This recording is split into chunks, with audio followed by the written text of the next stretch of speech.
Hello people! So, ang Dora nyo hindi po gagala ngayon, bagkus magluluto tayo ng bagong menu. So, naglinis ako ng tilapia rito, nakaliskisan ko na't nahiwaan.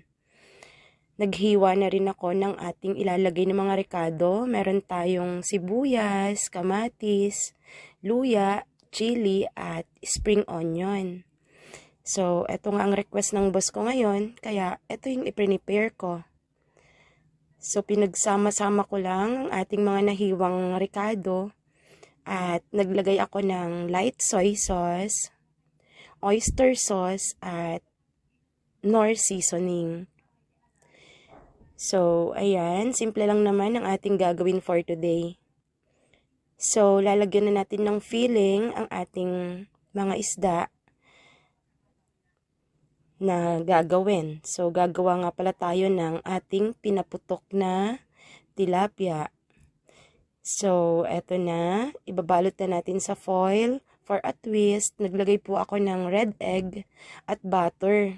Tapos, naghiwa na rin ako ng kamatis at sibuyas na aking itatoppings para maganda yung itsura.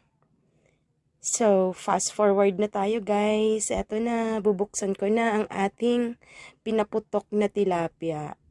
Ayan, sa kawali ko lang po ito niluto. Hindi ko na nakunan ng video, hindi ko po pala na-play. So, ayan, ang ating pinaputok na tilapia sa kawali. So, tara guys, kain na. Thank you for watching. Bye!